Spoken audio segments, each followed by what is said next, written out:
Hello and welcome to another episode of Wrestling with Johners. We are live across Facebook, across Twitch and across YouTube. And I've got one of the finest minds in the wrestling business with me today for this live episode of Wrestling with Johners, Brutal Bob Evans. So Bob, how you doing there all the way across the pond in the US? How's your day been? And thank you for joining me today.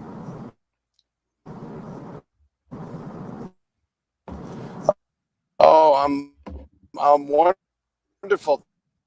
Thank you for having me. And when you said one of the best wrestling minds, hello, am I here? Yeah, you carry on, Bob. Yep. Oh, all right. No, great. Yeah, great to have me, man. Thank you. No, thank you so much. The pleasure is all mine. And during this live broadcast, we encourage you to send us your questions for Brutal Bob. Any comments you want to leave, we'll try to answer as many questions as we can during the next 45 minutes or so with Brutal Bob Evans. But first of all, Bob, I need to ask you about the WrestleLife.com or the Wrestle Life community. Tell us all about it, because it's been going for a few years now. But what was the original concept behind the Wrestle Life then, sir? Well, actually, the online concept is actually quite new. It's we've only been going since, I would say, I think we launched the site February 2nd, but we did a soft launch on the middle of December, of 2020. So we're still in the new mode of kind of just getting it going and rolling with it. But it all started from my training, and I ran I've wrestled for 29 years and started a school in 2000, about 8 years into my career. I started in 1992. And what I noticed was that in the beginning, I was training people very arrogantly. I was training people like my way was the only way. And I was a pretty darn good trainer, but I also found that I was starting to become elitist and not really open-minded. So I ran my school for about 8 or 9 years, and in about 2009, 2010, I jumped in and I started becoming a regular part of Ring of Honor, and started learning from Delirious and a lot of other great wrestling minds there. And I learned a lot of new things. I would say the last 10 or 11 years have been by far the most educational for me. And how I did that was I just kind of decided to, I said, hey, man, they're accepting me in here. They're learning from me. I'm learning from them. And it was a great collaboration for a long time. And when I started doing a lot of the Ring of Honor tryout camps as a guest coach, I was starting to see a lot of people from all over the country, all over the world. And they kind of dug what I was doing when I was training people. And they said, hey, do you do seminars all over the country? And, I'm 40 years old at this time, so it's one of those things where I didn't really start traveling until about 7 or 8 years ago, and really started getting into the swing of things. And I said, man, this is so much fun going to meet a bunch of new people. And now in the past, really, I've kicked it in maybe the last 5 years really heavily. And we visited 42 out of the 50 states in the US and 3 provinces of Canada. And hopefully we'll be coming to see you in the UK, in England, maybe Ireland, Scotland, I hope, in late 2021, we hope. That would be awesome. But a lot of the advice that you offer in your seminars and your training, and in particular the website, the WrestleLife.com, is a bit more than just about how to be a great wrestler. It's about how to manage your life, how to create that balance, isn't it, between pro wrestling and real life outside of the squared circle, money, social media, promotion, building the brand. So give us a bit more detail then, Bob. Yeah, right now it's I was kind of forced because I didn't really have a ring to work out in. I'm up in New England. I'm up in, the colonies. I'm in Massachusetts. So we were on lockdown pretty strictly until maybe about a month ago, and they've started to kind of loosen it up a little bit. And they're allowing small wrestling practices and stuff. But so I didn't really have access to a ring. But really what I was figuring out is I would go do a lot of in-ring stuff at the seminars, but people were really digging the other stuff I was giving them. I would have a breakout session about an hour at the end, the last hour at every seminar, and talk to people about how to make more money in wrestling. I literally had a checklist I would read down. The things you need to make more money in wrestling, how to double your income, how to 5 or 10x your income in a year, if you do it right. And it isn't a sales pitch or some kind of like pyramid scheme. It's common sense stuff. And it's, again, if you run the wrestling more like a business, and I don't necessarily mean that as in we have to be cold calculated corporate pythons or anything. I just mean we have to run it a little more organized and a little more efficiently, so we can, you can write things off on your taxes as expenses, at least in the States you can, and you can have business expenses, and you can figure out what your net, your gross revenue is, your expenses. And I was a D- guy in accounting, so trust me when I tell you, John, I am not a great accountant or anything, so I had to dummy it up and make it simple. But I just said, write all the money you're making on one side of the page, write all the money you're spending on the other side of the page, and let's make that number a positive number instead of a negative one.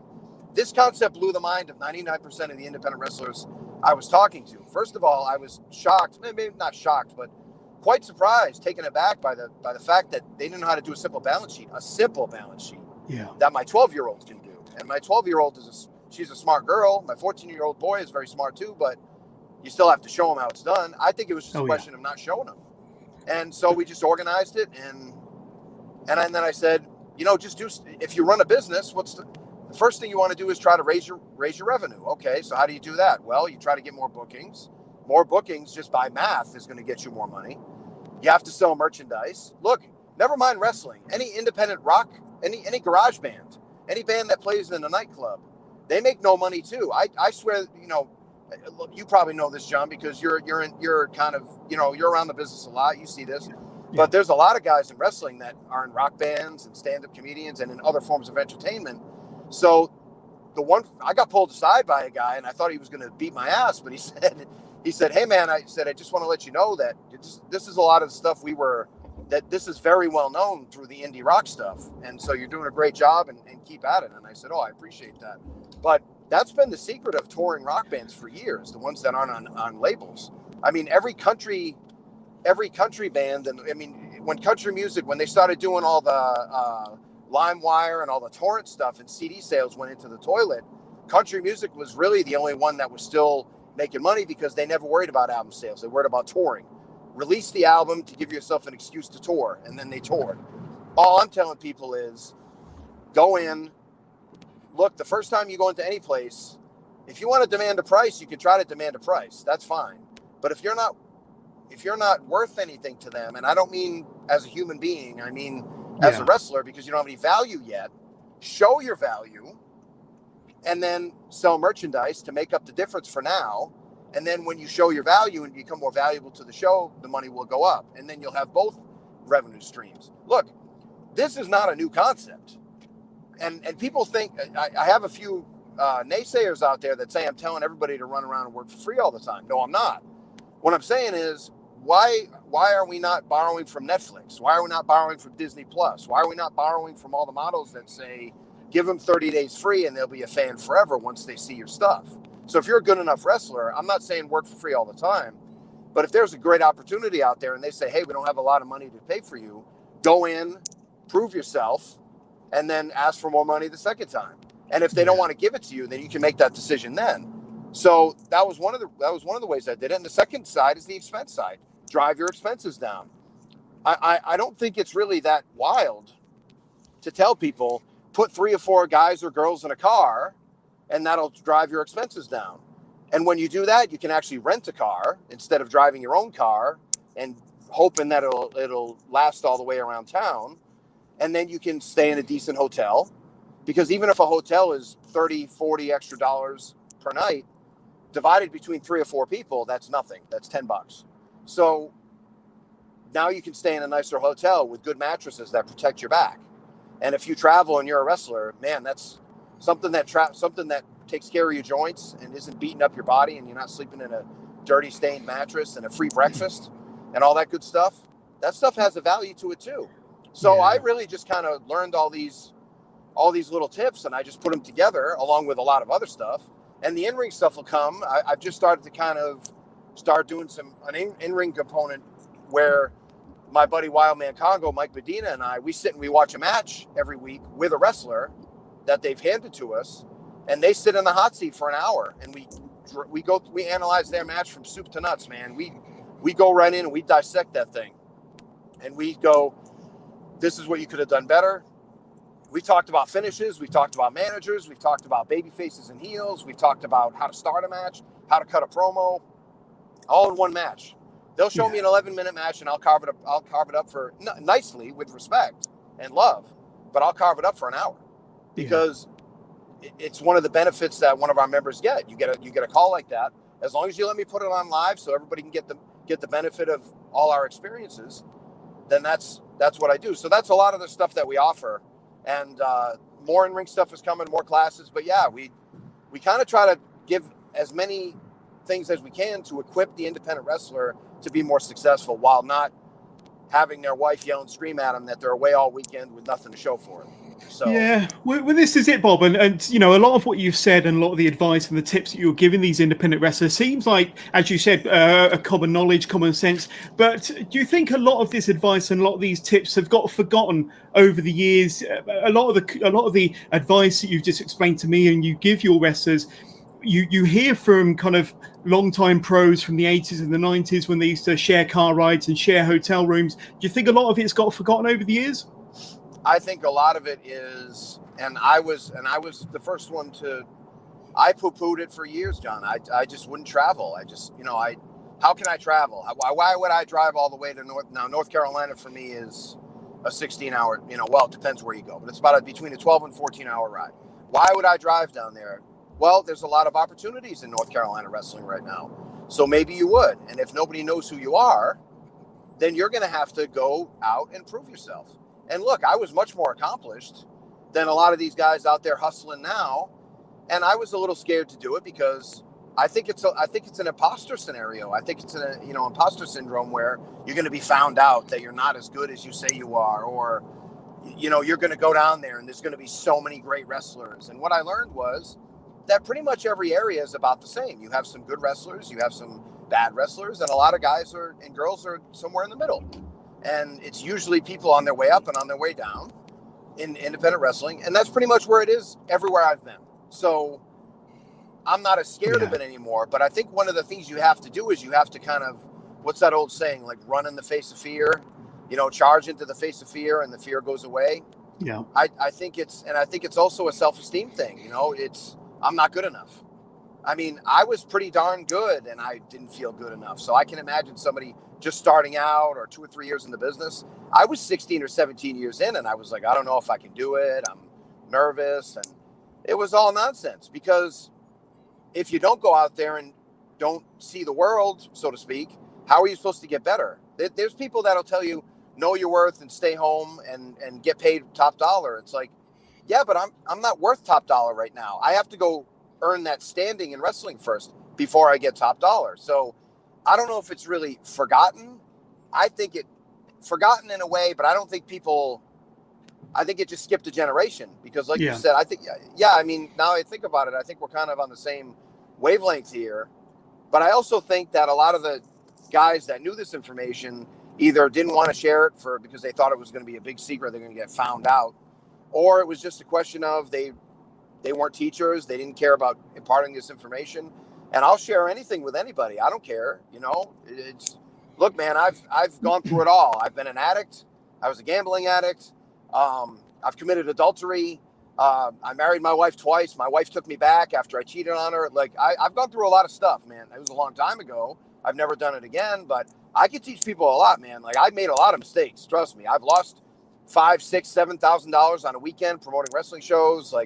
And then I've made money too. A lot of those mistakes, thank God, are behind me, but I can teach you, I forget who is Thomas Jefferson or Benjamin Franklin or one of those old scholars said, you can buy every experience or you can rent other people's experiences. I'd rather you just rent mine and get a leg up so you don't have to make all these mistakes because man, it is a tough business when you don't have any guidance. And there's another thing too. I just felt like people weren't stepping up as mentors. Thank goodness we have a lot more now. And I think there were people that stepped up early on and kind of paved the way and then made me feel more comfortable doing it too. But a lot of it was it started from Facebook, man. Me just kind of putting stuff on Facebook and kind of pointing out observations like, hey, maybe all young guys aren't asses. Maybe all young guys aren't jerks. Maybe they're not arrogant. They're ignorant. Maybe they just don't know what they're doing, and they don't have a father figure in wrestling or a senior figure in wrestling to grab them by the back of the neck and say, hey, look, stupid, what are you doing? I know I needed somebody like that. I was lucky. I almost got beat up in a couple locker rooms because of my stupid mouth. You know, I was an arrogant prick back in the day. I'm not anymore, hopefully, but you know, but if I didn't have somebody and I was lucky, I had a couple of guys that told me to lay off, but there were plenty of people that were not interested in helping me. So I just try to be that voice of reason and say, hey, look, you're kind of screwing up. And, you know, if I see somebody posting something they shouldn't post, I'll send them a message. But I've also had WWE executives, and I'm not name dropping, I'm just telling you that people are watching. When I posted something that I thought was very innocent, he said, that doesn't look good. You should probably edit that or take it down. Really? And I was, wow. Yeah. And I was about to give him some big explanation how I knew better and he didn't understand. And you know what I did? I erased all that big response before sending it. And I said, thank you, brother. I appreciate that. I'm going to change it right now. And I had to push my ego aside. And it's not easy. Again, it's very difficult to do this stuff. So, and Bob, you know, do you think it's a case of the legends not wanting to share the secrets of the business, or do you think it's a case that the younger, newer wrestler is too afraid to ask? What do you think? What have you seen over the years as far as the example I've just given there?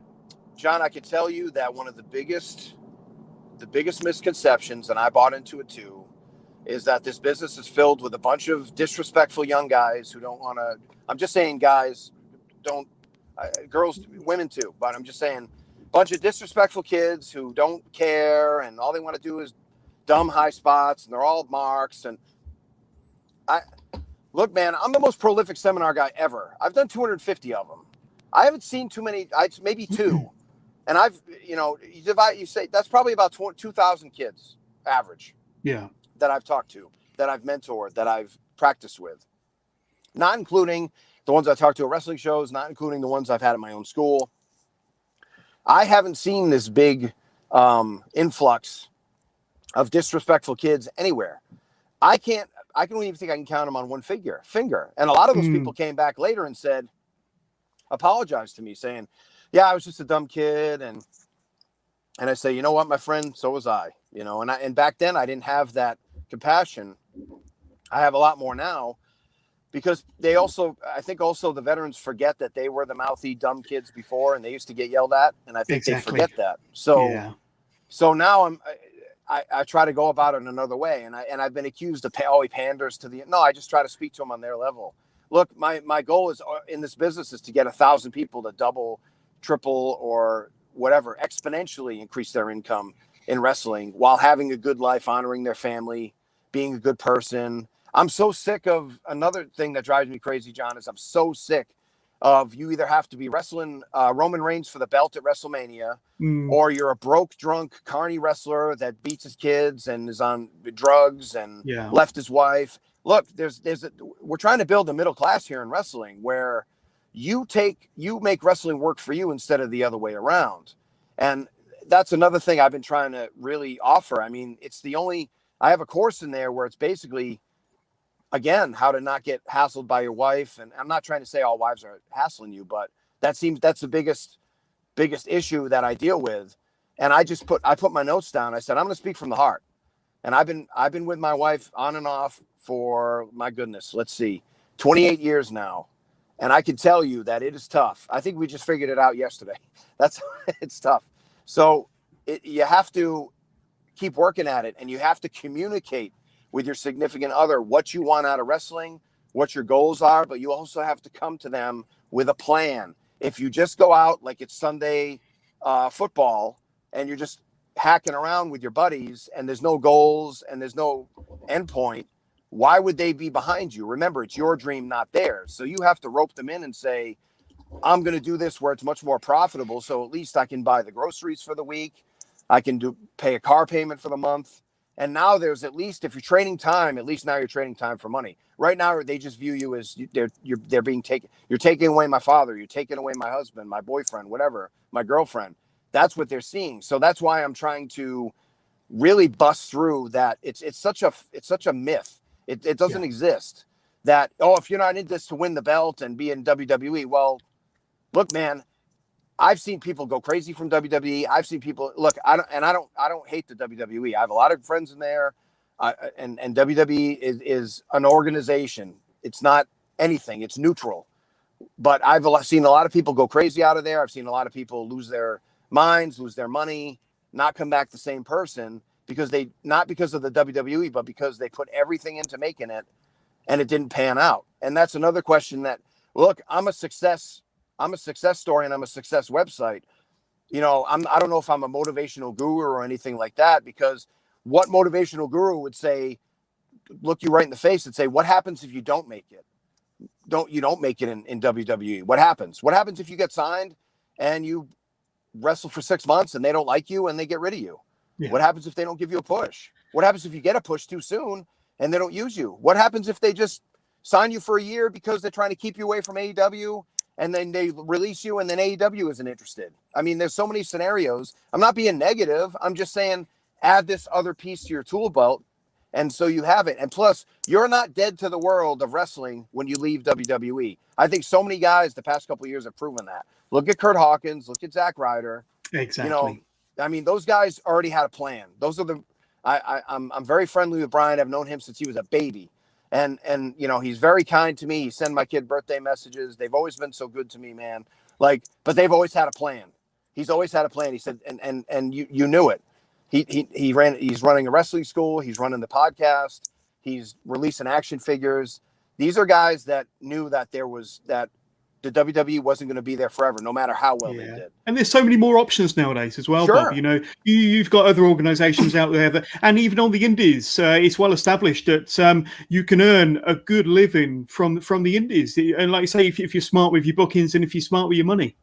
Yeah, and that's the thing. And look, again, are you going to have some stinkers where you wrestle kind of for not a lot of money and it's not a great show? Yeah. So you just thank all those people, learn the lesson and move on. They're not always going to be perfect, but I've seen the biggest things I've seen, John, is that we're about 30 years behind in wrestling from a lot of other businesses in sales, marketing, writing good letters, writing good notes to promoters, contacting promoters, following up, all that stuff. We're miles behind every other business. And the thing is, there are some people that truly think that I'm telling people to starve to death. And I said, no, an entrepreneurial lifestyle doesn't mean that you dump everything and you go do wrestling for no money and hope you get a break. Look, I tried doing that and I was making a lot more money in wrestling than a lot of people, but I screwed it up because I needed structure in my life. I needed something that I had to go to every day. So I picked up a courier job, which is what I'm on. I'm sitting in traffic right now, but my courier job gives me so much structure. Now I have to do all my other stuff and it keeps me to a schedule. And 80 to 90% of people in entertainment are ADD, ADHD. So they have trouble scheduling anyway. Yeah. So it's very difficult in the first place. And now when you add, hey, do it all yourself and make up your own schedule, person who is bad at that, it's hard. So when you structure it, and now my family money is taken care of, and now I'm beginning a slow transition where I'll lighten up the courier work and then move into the Wrestle Life and touring again and all that good stuff. But I'm going to do it smart. I tried doing it stupid a couple of years ago and it didn't work. I fell back into my gambling addiction and it just didn't go well for me. So that's why I'm looking at this and I'm saying, man, it can't be just me. It can't be just me that struggles with this. So I picked up a good marketing teacher. I picked up a good teacher that teaches you how to lead people in a membership community. And that's why I started this. And again, I've been teaching it at my Hangs with Bob seminars for about 5 years now, but now we're putting it on an online format and we're going to have people in the membership kind of mentoring each other and looking out for each other.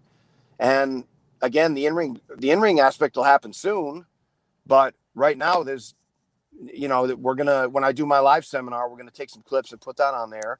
I start back in Hutchinson, Kansas next month, which would be great.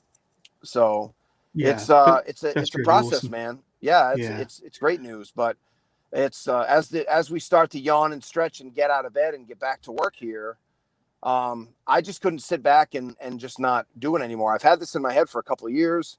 And finally, I brought the concept to light, and that's kind of where we are now. But yeah, man, it's you'd be surprised, John. Well, probably not, but because I think you're kind of wise. But I mean, I think you'd be surprised how many people are saying, "Oh, this business is tough," and it's tough if you make it tough. Yeah. And it's supposed to be hard work. That's why not everybody makes a lot of money.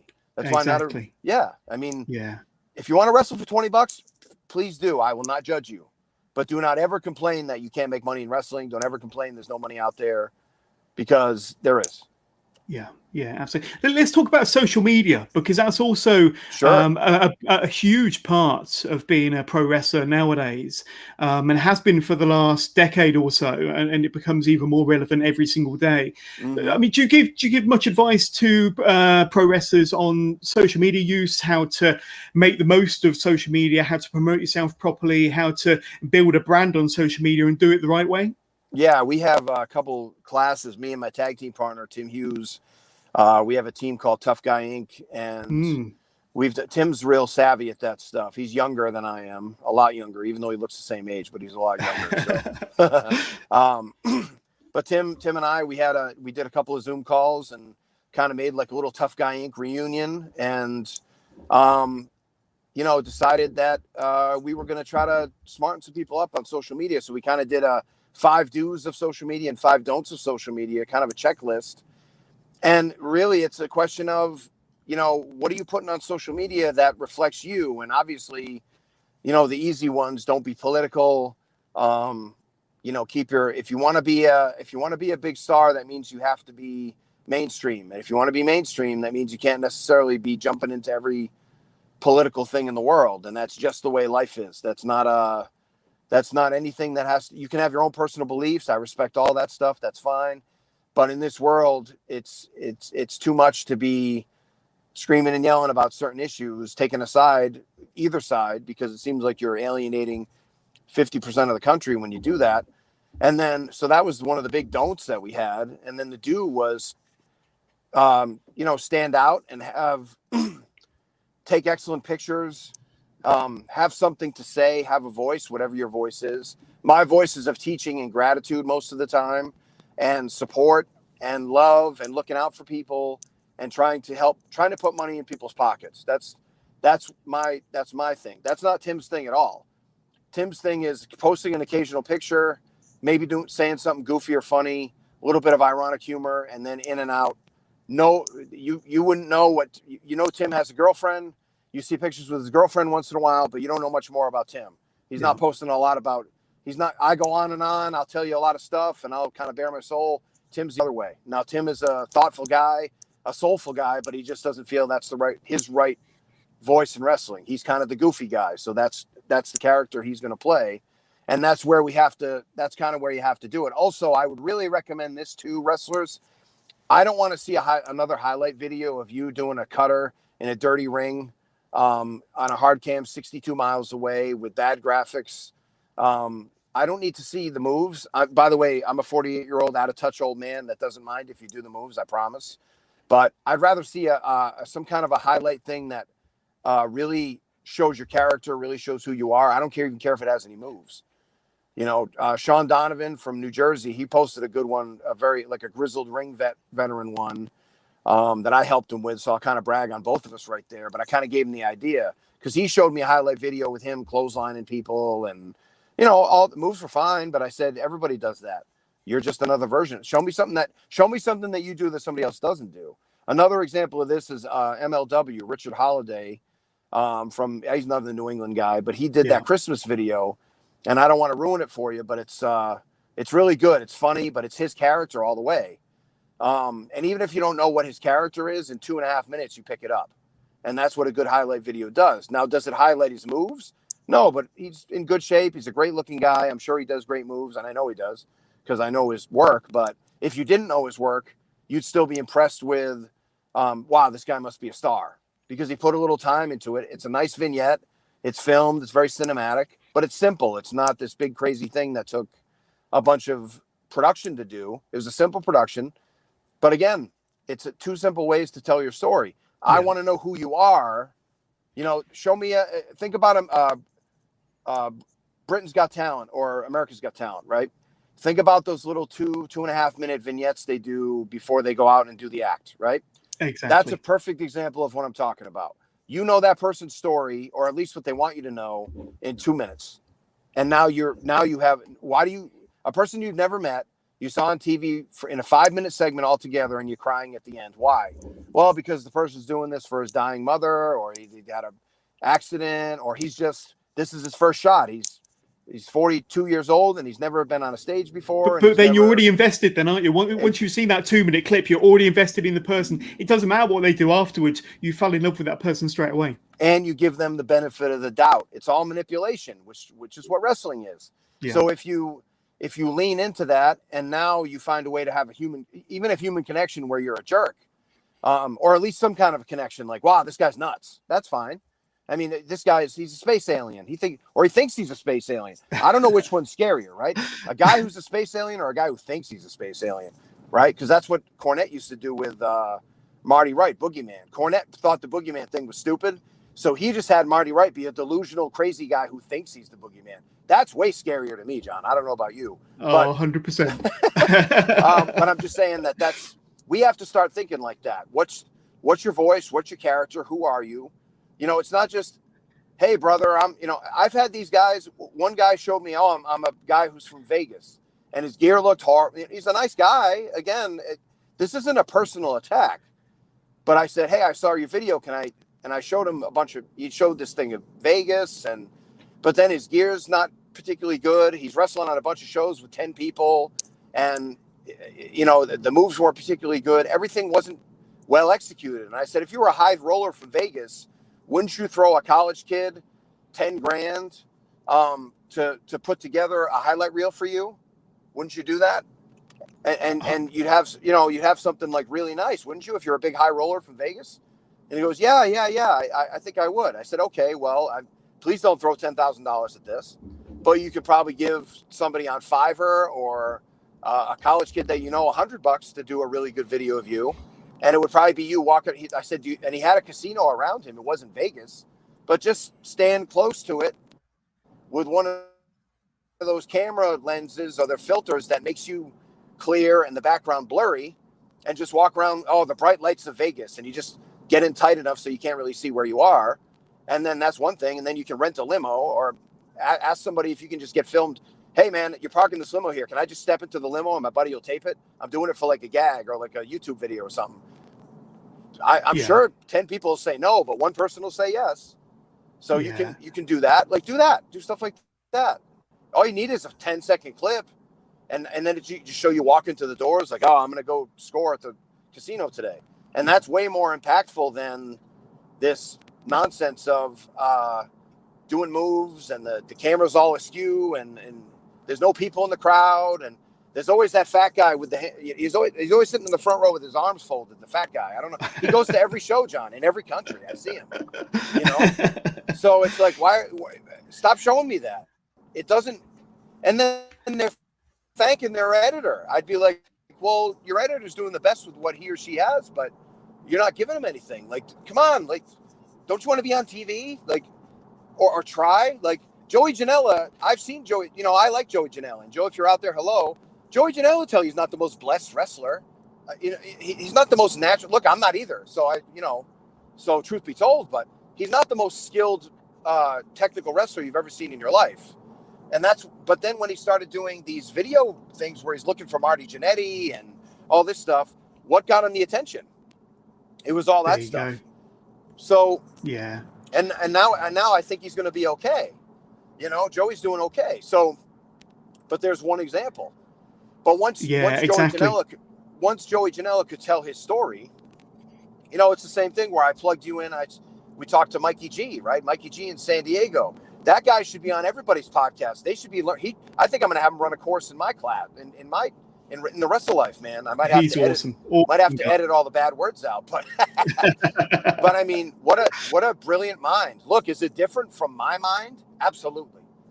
And I'd have to tell him, man, I really need you to be PG, Dirty Ron McDonald here. I don't know if you can do it, but I sure, but what a sweet guy. And what what a smart business guy, like one of those underrated smart business guys, just we're not looking at the people around us and seeing what we can borrow from. He's trying to do a movie and he'll get it. He'll get there one way or the other. He'll figure something out. He'll get there. But he's doing a great job, and I know his movie is going to be awesome. Like I say, we've all seen the trailer. I interviewed Mikey a couple of weeks ago, as a matter of fact, and he's a fantastic guy. But can we talk about your wrestling career, Bob? Sure. Because you've been in business, did you say 29 years? So nearly 3 decades, my friends. But yes. When did it all start for you? When did you get that itch to want to jump into the wrestling business as a trainee, or when did you first join the wrestling business? Well, I started falling in love with. I consider myself really fortunate, John, because three of the biggest times in wrestling, I was at very different points in my life. I started as a fan in 1984 for the War That Settled the Score with Hulk Hogan and Roddy Piper. What a great time to be a fan! I was 11. I think I was 11 years old at the time, which is such a cool age to be involved in wrestling. Then I was booked as an extra about 18 or 20 times in the Attitude Era. So I got to see like a lot of the cool angles and stuff and actually be involved in one of them. Here's a really stupid trivia thing. I was originally going to be the doctor that pulled the hand out of Mae Young. So, and then I made such a boo-boo face about it. It's one of the only times I've ever really politicked. But I kind of just made a boo-boo face, and they said, "Oh, you really don't want to do it?" I go, "I don't know." Do you regret not taking up that gig?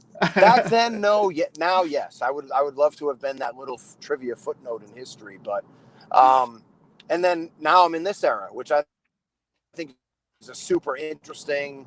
I think this era is going to be in the history books. This is a really interesting era. So anyway, but back then, yeah, I followed wrestling when I was 11. Started watching WWE because I'm in a WWF territory up here in Mass. I'm about an hour south of Boston, and so started watching WWF, and then a year later, I started seeing these guys on TBS. That was the more quote unquote real wrestling with all these Southern accents. I got to watch Crockett,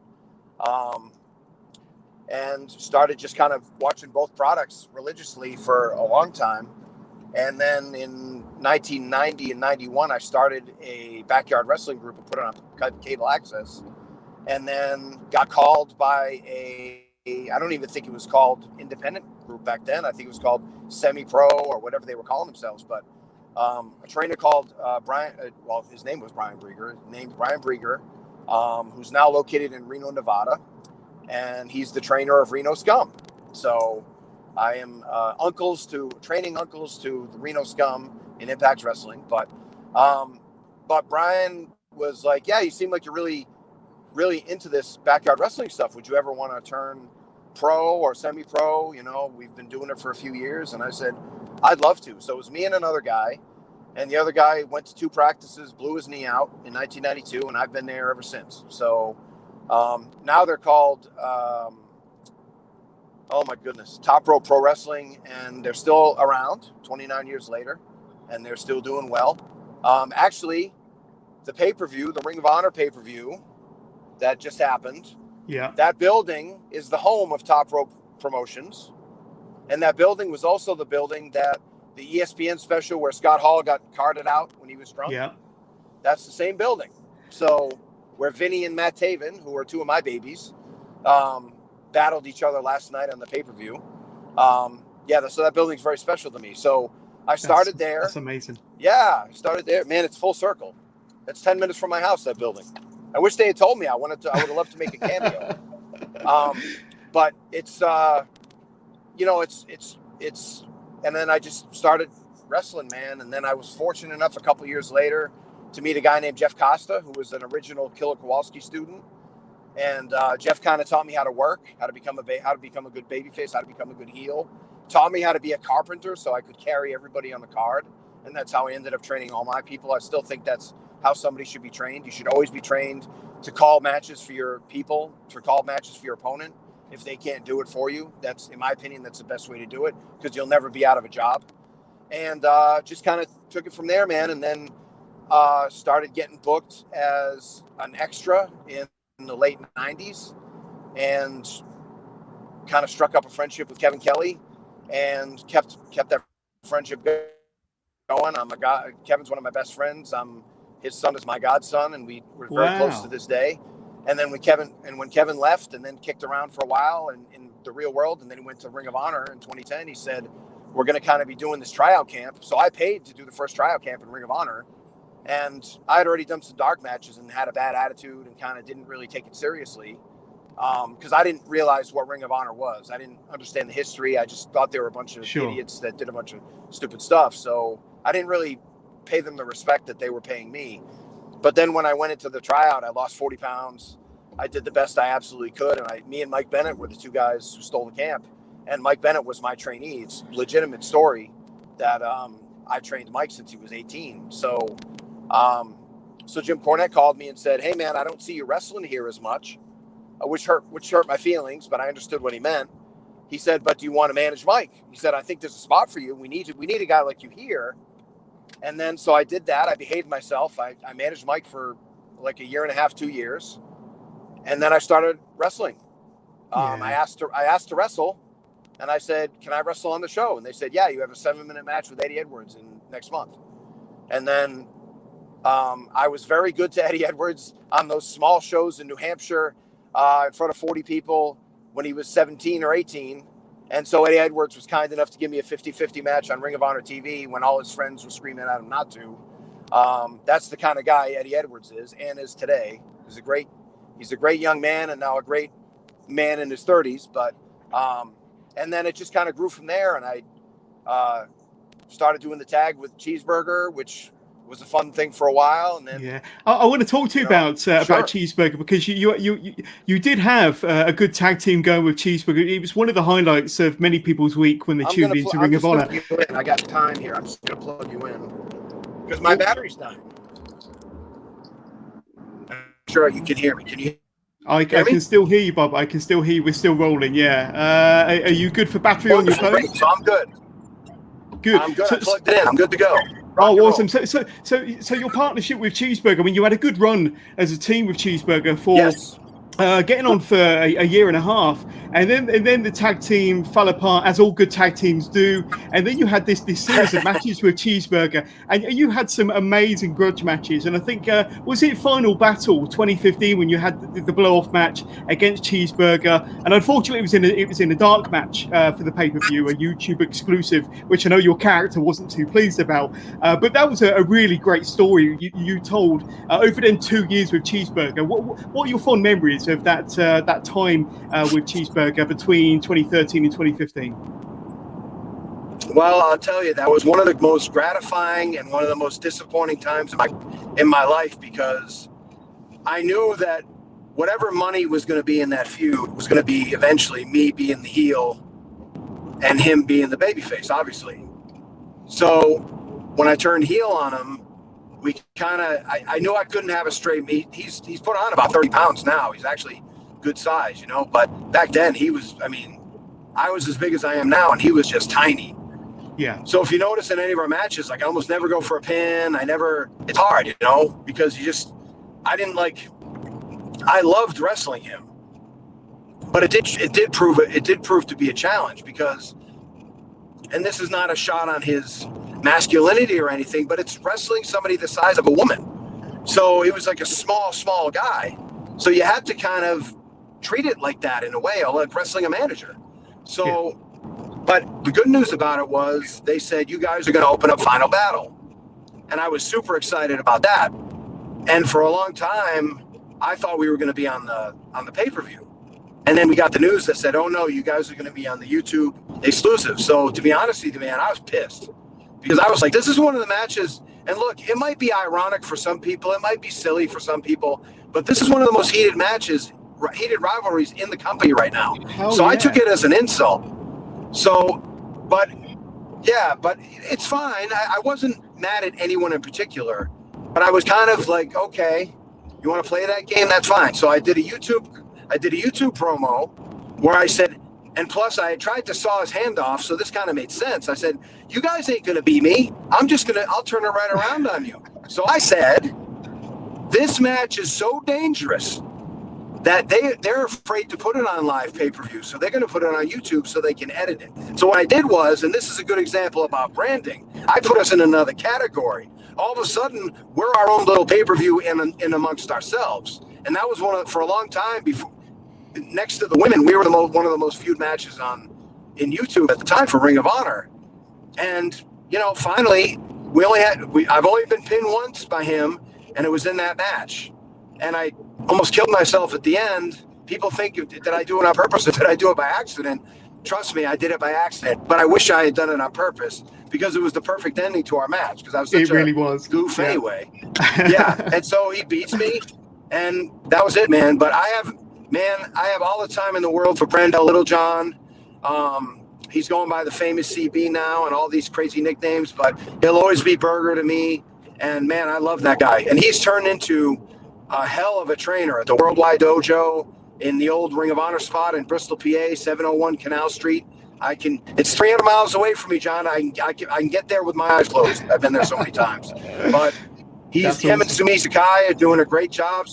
I've known Sumia for 20 years, another old friend. But man, Brandel Littlejohn is going to become he's a star maker in this business. I don't know if he'll ever be as appreciated as some of the people appreciate it as much as I do and other people do. But man, he's trained some excellent people, and he just keeps cranking. He just keeps cranking out good talent.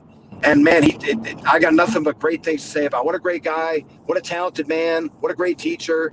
Man, I'm so proud of him. I'm so proud of all his success. But I'm still 100%. Mad that he beat me. But wrestling fans would say it's a perfect ending to that feud. But I mean, you've met a lot of wrestlers as they were breaking into the scene. You mentioned Mike Bennett. I mean, there's also been Adam Cole, Tommaso Ciampa. You mentioned Eddie Edwards and so many more. But besides those that are on their way up, you've also met a lot of legends that are kind of in their twilight years of their career, like Tito Santana, like Jim Duggan, like Jim Neidhart, the New Age Outlaws, Jake Roberts, one of my heroes. What's it like to face some of these heroes from the 80s and the 90s, and probably some of the wrestlers that you idolized growing up as well, Bob? I wrestled Jake before DDP got a hold of him, if you know what I mean. So he was about 315 pounds and having a bad day. And Jake Roberts at 315 pounds having a bad day, if you know what I mean, was still 20 times the wrestler and 30 times the babyface I'll ever be. Everybody talks about Jake being a heel. Jake was one of the best babyfaces who ever lived. Watch his matches, the two matches he had with $1 Million Man Ted DiBiase in Madison Square Garden. Those are the first two matches I say about anybody. Everybody talks about Jake and the promo and all that. That's all good. But if you wrestle like Jake the Snake Roberts did as a babyface, it's the match where, I think it's the first match they had where DiBiase gets disqualified. If you wrestle like that as a babyface consistently, like Jake did, you'll make $1 million in wrestling. That's the best I've ever seen. And we wrestled at that same aforementioned PAL hall, me and Jake, and that was by far the most heated match I've ever had in my life. I've never heard a crowd that loud before. I'm getting goosebumps just thinking about it. It was crazy, man. And I wrestled him for 4 minutes. He said, "I'm sorry, man. I can only give you 4 minutes tonight." I said, "That's fine." And I got to say to Jake Roberts, "Here we go, kid. Short arm clothesline and give me the DDT." So I got to say that to Jake the Snake Roberts. So but yeah, man, he taught me so much. He taught me so much in that 4 minutes, dude. It was crazy. And then my second favorite guy, and I've been fortunate enough to wrestle him 3 times, is Tito Santana, because Tito Santana is my favorite babyface of all time. Everybody talks about Ricky Steamboat, Ricky Morton. Tito Santana could stand right with him as far as being a babyface. Does not get the credit he deserves. Good babyfaces, you want somebody different to watch, somebody who chases it from a different angle, watch Tito Santana. Nobody has babyface fire like him, especially in the comeback. You got to watch him. It's crazy. 100%, He's the man. 100%. Yeah, absolutely. So you must feel very kind of privileged to have had the opportunity to face a lot of these heroes, Hall of Famers over the years, Bob. What were some of the standout moments for you that you're really, really proud of? What would you say are kind of your top 1 or 2 proudest achievements in wrestling then, Bob? Let's see. Well, proudest achievements is one you're probably walking me into by accident or on purpose. The 2 Iron Weeks I did, those were really proud. Especially the fact that I wrestled in 2009, I wrestled 6 different people on 6 different days in a row. in 60-minute matches. Wow. While going to work every day and taking care of my family and not missing a day's pay or anything like that. That was 2009. 2012, I did it 7 days in a row. And I've been fortunate that I think 12 out of the 13 people I wrestled had never wrestled an hour before. And every single one of those matches was on the fly. We didn't call a thing, not even the finish. 4 of those matches, we didn't even hit the ropes. Yeah. Wow. So one of the coolest things I got to say, and trust me, I'm so proud of this guy. I've had nothing to do with his career, by the way. I do not want anybody to think that I trained him. Adam Cole was going to make it on his own, but I was very fortunate to wrestle Adam Cole in an hour match. And in 58 minutes in, I tied up. We tied up. We were close to each other, and I said, "Hey, man, we haven't touched the ropes all match." And he's like, "Holy mackerel, you're right, we haven't. That's so cool." Wow. Like, Adam Cole is going to be a legend. He already is on his way, very much on his way to be a legend. What a great guy again. And, quality. This is where the good guys finish first. And just him and Britt, great people. But yeah, Adam was a good friend.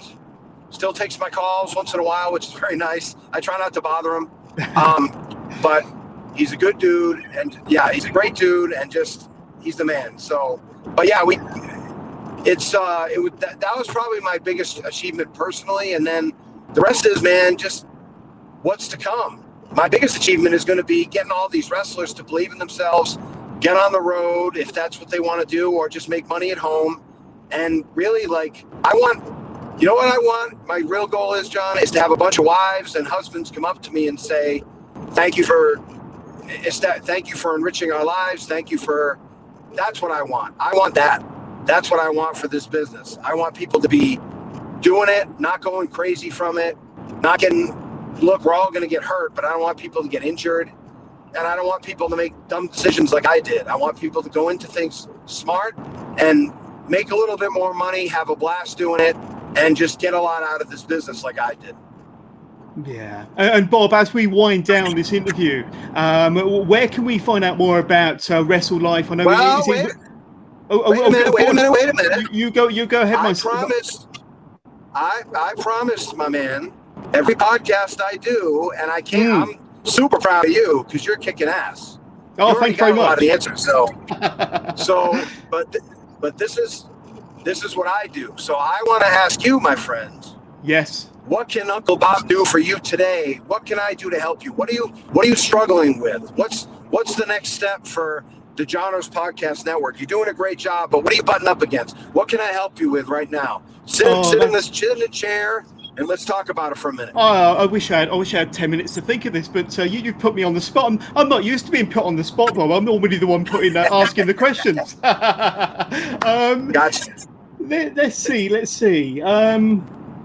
I don't know. I mean, you've been very complimentary of the things that I've done with Wrestling with Johners and the podcasting network. And I know you kind of shared one of my posts back in February. You said that this is kind of how you look after your audience. And I really, really appreciated that. I'm struggling to answer your question, to be honest with you. I mean, I think all podcasters would like to widen their audience, or maybe monetize their show somewhere down the line. I mean, do you have any tips for myself or for podcasters in general about widening your audience, or maybe monetizing your product, or kind of what's the best way to reach out to people that might want to invest in you as a brand or you as a podcaster? Well, I think the biggest thing you can do, and this is the same advice I would give to anybody in wrestling, is don't worry about getting signed right now. Sign yourself to your own brand, make a brand, and then if you want to, look at it this way, stop worrying about getting signed. Then you just have to answer for somebody who may not even be watching. You may be singing for somebody who doesn't even have the radio on. So don't worry about that. Worry about signing yourself to your own brand, getting so big that they call you and say, how can we acquire you?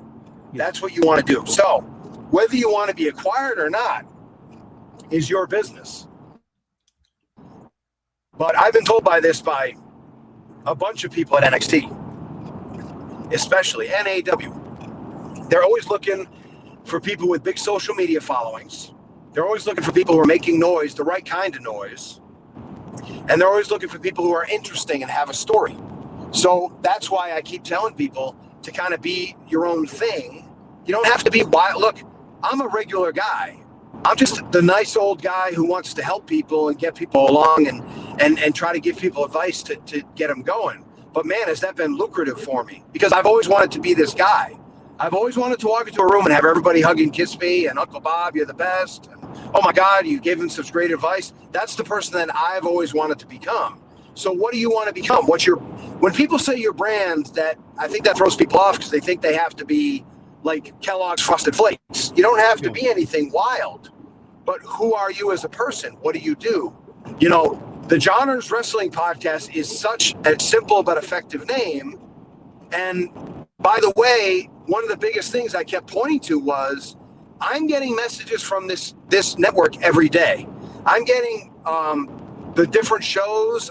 Look, I don't know anybody's podcast aside from, you know, Jim Ross and Tony Schiavone and those, you know, Conrad stuff. But why is this little podcast, quote unquote little podcast, why do they keep showing up in my feed? What are they doing differently? Well, first of all, they're taking care of their stuff.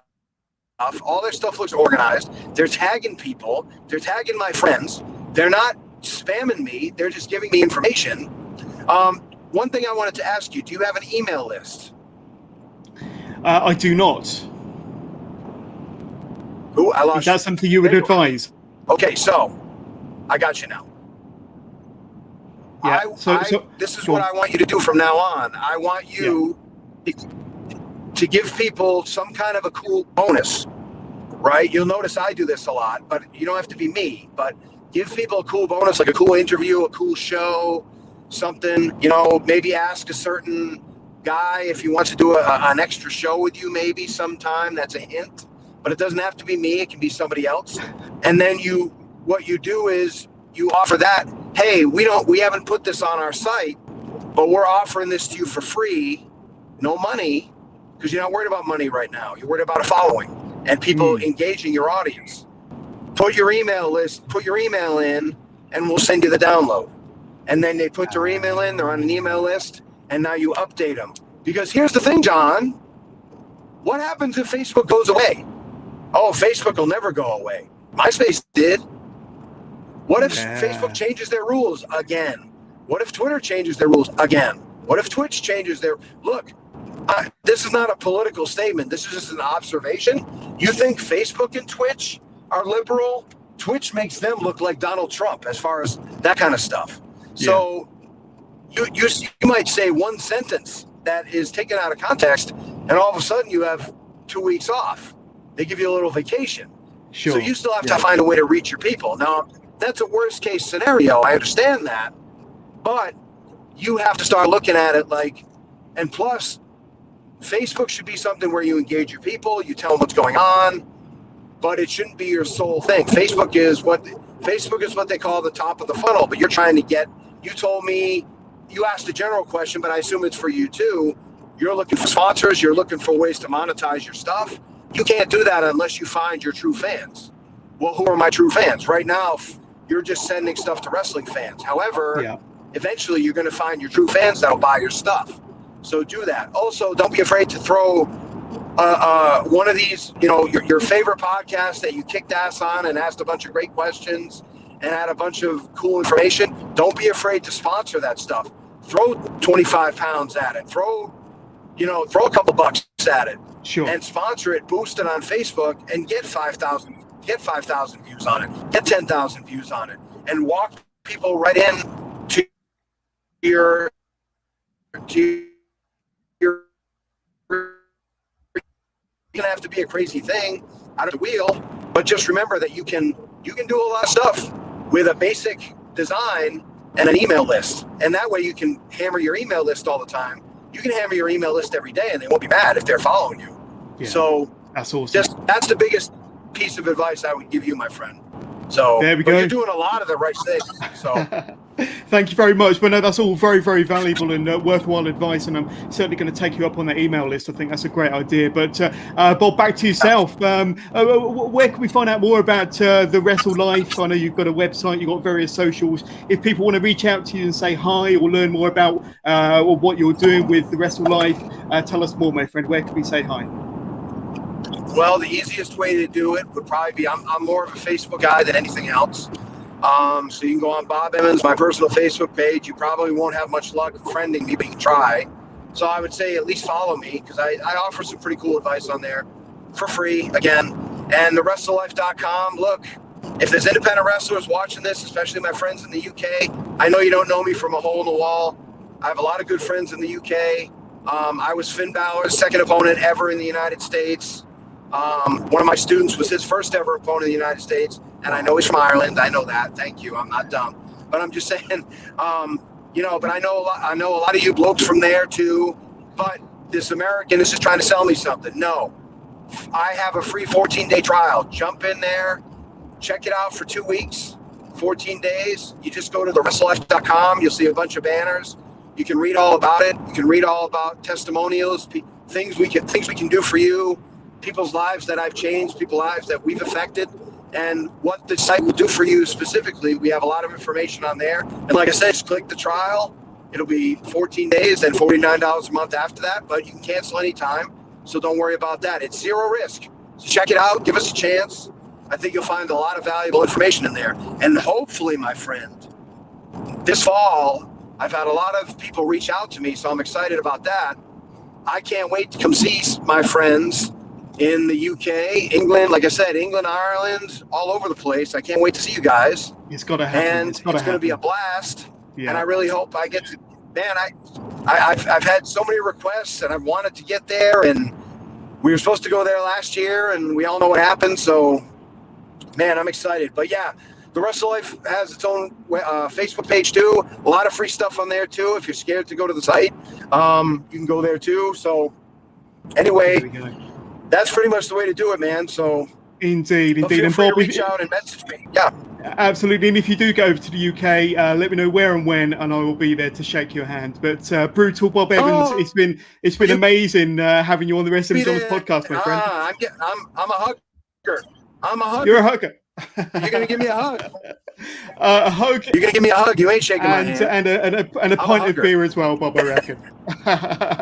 Anyway, Bob, it's been great having you on the podcast. Take care and thank you very much. Yes, sir. Thanks for having me on. I had a blast.